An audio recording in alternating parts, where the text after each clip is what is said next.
Loren Eiseley tells of the night he spent once in a small coastal town. And during the night he was there in that small coastal town, there was a violent storm. The next morning, he got up and he went for a walk along the beach, and he noticed that there were millions of shellfish and other sea life that had been cast up onto the shore during that violent storm the night before. As he walked along and was stepping over crabs and starfish and other sea life, and some of them were dead and some were alive, he began to see it as a kind of metaphor for life itself, that life is a jungle, and it's a Darwinian struggle between life and death, and only the strong survive. And as if to punctuate that point, there were seagulls that would swoop down every once in a while and gobble up a small hermit crab that had been thrown out of the ocean, out of his home. In short, it was the battlefield of life that was strewn with the wounded and punctuated by the cannon roar of the crashing waves. Now, completing the scene that day, as he looked ahead, were professional shell collectors who had gunny sacks, and they were out picking up these starfish, stuffing them in their sacks, and they were racing to compete with each other for the best specimens. He walked along past these professional collectors, and because there was another storm that was coming, he hurried past them, and he went around a bend, and he looked out into the distance, and there he saw a lonely figure who he assumed was just another one of the professional collectors who had struck out on his own. But as he closed the gap of about a half mile toward this man, he began to notice there was something odd about him. He didn't have a gunny sack, but he kept bending over and picking up starfish and flinging them out into the ocean. And he did this again and again and again, and puzzled, Loren Eiseley walked up to this man and he said, "Are you a collector?" And the man said gently, "Only like this. See, the stars, they throw wells. You can save them." And with that, he flung that starfish out into the ocean, and he continued to throw the starfish out in the ocean. Loren Eiseley walked on past this man, and he says only a couple of minutes later, he came jogging back. He rolled up his sleeves, and he spent the entire morning with that man, hurling those starfish back out into the ocean. He says, "I found my purpose among the stars. That morning, I became a simple thrower of starfish." Jesus Christ was a star thrower.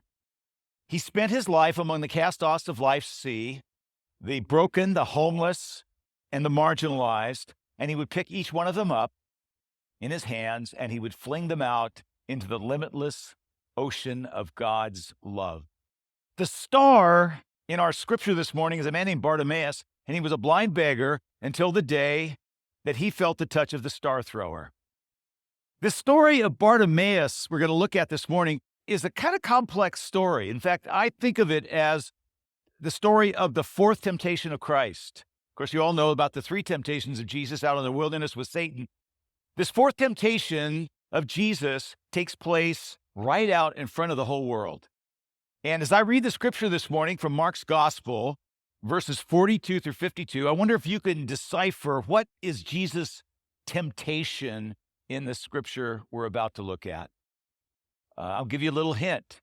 Listen to what Jesus says, and then watch what he does.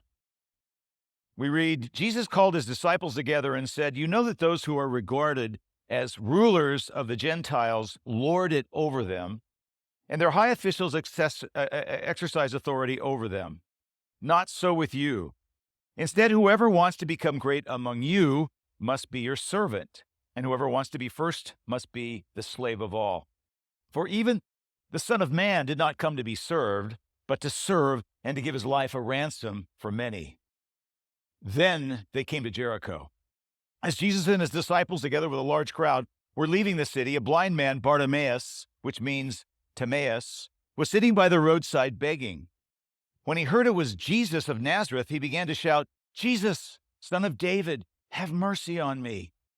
Many rebuked him and told him to be quiet, but he shouted all the more, "Son of David, have mercy on me." Jesus stopped and said, "Call him." So they called to the blind man, "Cheer up, on your feet, he's calling you." Throwing his cloak aside, he jumped to his feet and came to Jesus. "What do you want me to do for you?" Jesus asked him. The blind man said, Rabbi, I want to see. Go, said Jesus, your faith has healed you. Immediately he received his sight and followed Jesus along the road. Do you see what's happening here? Jesus here is like a presidential candidate. He's sweeping from city to city, and the crowds are getting bigger and bigger. There's electricity crackling in the air. History is in the making. And on the way, Jesus holds this little mini seminar with his disciples where he says, hey, listen, guys, it's not about worldly power. It's about being a servant. He says, I am a servant of the poor and the needy. And then what does it say, right? The next thing it says, verse 46, then they came to Jericho, into the biggest crowd of all. And then it says, as Jesus and his disciples are leaving Jericho, as they're on the outskirts of the city, all of a sudden, Jesus' ear is caught by the shrieking of this blind man, Bartimaeus. And he's screaming, Jesus, Son of David, have mercy on me. Now, read Jesus' mind for a moment there. You know what Jesus is thinking? He's thinking, oh, Father, not now. Not another blind guy. I mean, here I am. I've got the wind at my back. I'm on my way to Jerusalem. I've got a world to save. I have prophecies to fulfill. I've got a cross to bear. Not another annoying, needy person. Do you see the temptation here? See, the question is, who is Jesus really? Is Jesus really the servant of the poor? Or is Jesus just one more religious figure who loves the spotlight? Is he another one of those preachers who just says one thing and does something else? This is the temptation of Jesus. The great theologian Karl Barth says, next come the two most important words in Mark's gospel. Jesus stopped. Right there on the Jericho freeway, Jesus stopped. The crowd stopped. History stopped. And yours and my salvation goes into a holding pattern while Jesus stops and waits for blind Bartimaeus. And Jesus bends down and he picks up a starfish and he flings it out into the ocean of God's love. Today, you and I are Christ's body in the world. Jesus still is throwing starfish, but he's using us. He sees through our eyes. He loves through our heart. He touches through our hands. But what I want to say to you this morning, if we're going to be those star throwers like Jesus, there are three things that you and I desperately need to have. And they are these things. We need Jesus' understanding of time. We need Jesus' understanding of people. And we need Jesus' understanding of ourselves. First of all, we need Jesus' understanding of time. Bartimaeus was not on Jesus' calendar, in case you hadn't noticed. Phil Yancey's a wonderful writer. He talks about how different Jesus' understanding of time is from our understanding of time. Jesus did not walk around with a list of the things I got to do today. In fact, if you think about the Gospels, it is really kind of shocking that Jesus had no sense of a schedule or punctuality. Remember how Jesus would go to weddings and they would go on for days on end? And right here, like this guy Bartimaeus who just shows up and makes a nuisance out of himself. Jesus let himself get distracted by all kinds of random people. Remember there was a lady who had a flow of blood and she touched the hem of Jesus' garment?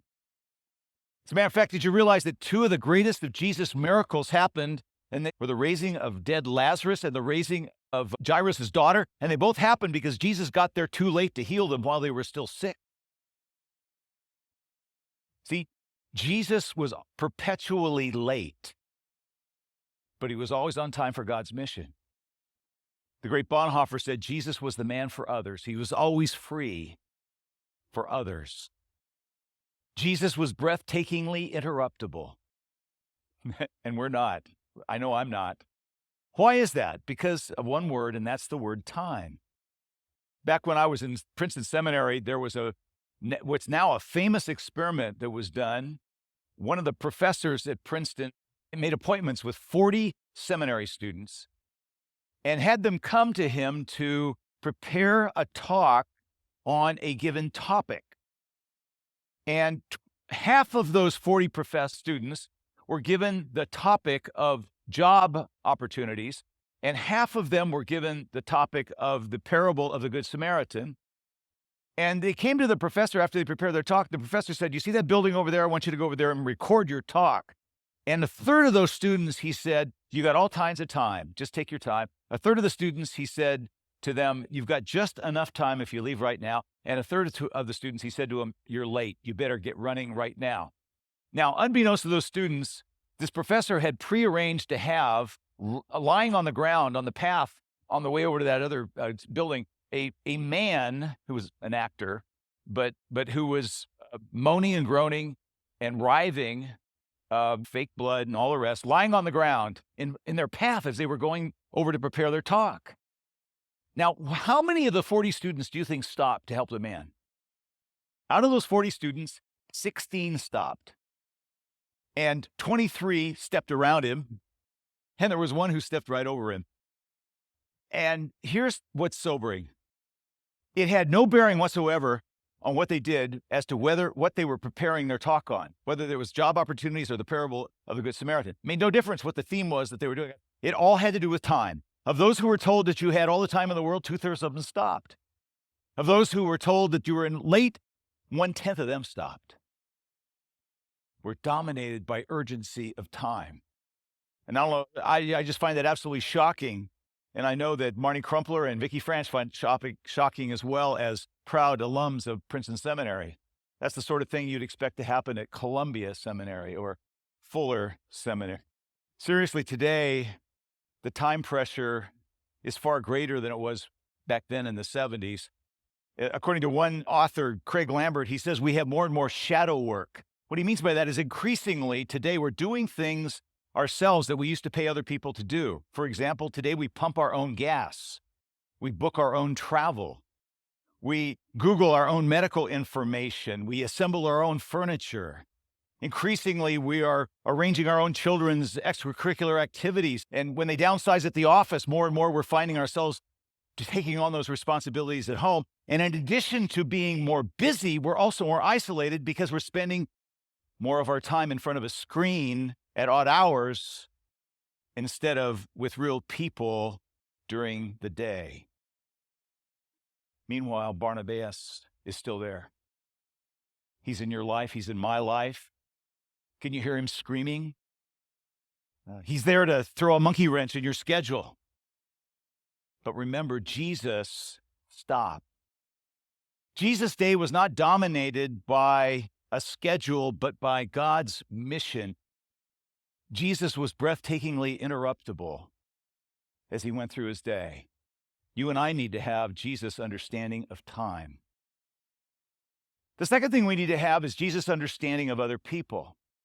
Think about it for a moment. Here's Bartimaeus. He's a blind beggar. He's by the side of the road, and he starts screaming, "Jesus, Son of David, have mercy on me." And it says the people say to this guy, "Shut up, pipe down, put your belly aching, just calm down." And it says he cried out all the more. And so the guy's not just a blind beggar. He is loud and he is rude and he is inappropriate. In other words, this is one screwed up human being. This guy is a train wreck. So why would anybody want to stop and help this man? In the Gospels, Jesus' disciples are always trying to protect him from these problem people like Bartimaeus. I mean, what if somebody started screaming out in the middle of this service right now? Crazily, I got this need. You would shush them. But you know what Jesus does? Jesus says to his disciples, they're not the problem. You're the problem because you're keeping me away from the people who need me most. See, Jesus won't let us look at another human being as anything other than beloved and precious and valuable. And you and I need to have Jesus' understanding of the value of, yes, even the last, the lost, and the lonely. Jesus collected these kind of people. I did the funeral for a lady a while back, and her children told me that she always had her house open to anybody. And they said, Mom ran a pound for people. She was a star thrower. I read the other day a very strange thing, but it's fascinating. And that is that back in the Middle Ages, there was a misunderstanding because of a mistranslation by the early church father Jerome of Isaiah 53, which is the passage about the Messiah or the suffering servant that said that he would be afflicted and familiar with suffering. And because of this mistranslation during the 12th and 13th centuries in Europe, it was believed erroneously that Jesus had leprosy. And so all the people began to believe that Jesus had leprosy. You know what the result of that was? Lepers became like rock stars in Europe. Leprosy became known as the holy disease. Instead of a curse, it became a status symbol to be at leprosy. And there were 2,000 leprosariums that just sprang to life in France during the 12th, 13th centuries. Think about that. If you become fanatical about some religious figures, you become dangerous and violent. If you become fanatical about Jesus, you just go out and do crazy, wonderful things for other people. Way over the top. You love Bartimaeus. You become a star thrower. We need Jesus' way of seeing time. We need Jesus' way of seeing other people. And the third thing we need is Jesus' way of seeing ourselves. And what that means, in a nutshell, is we see ourselves as Bartimaeus. Bartimaeus are us. That's the curveball that Mark throws at us here in the scripture this morning.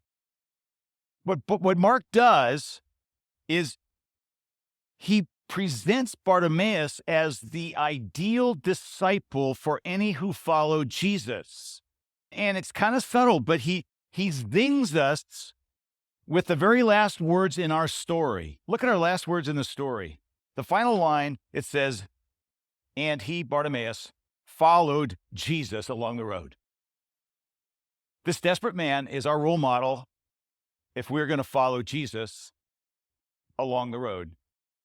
What does that mean? That means two things. First of all, Bartimaeus admitted his need. Right out there in front of God and everybody, he screams out, "Train wreck, I'm desperate. I need help."